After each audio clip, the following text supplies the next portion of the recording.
Hey guys, it's day 4.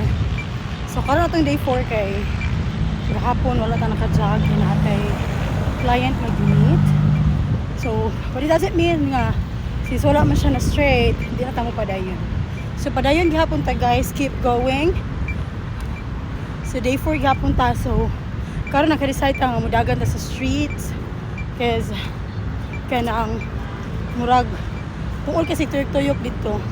So ako ang akong kauman na guys si Manny na awahin na dito sa layo. Ang among ruta guys ikan dito sa Efliamas. Padung diri sa SMC side nga to Panustar, El Curso. Nato ang ruta for today. So karon napunta diri sa may SM.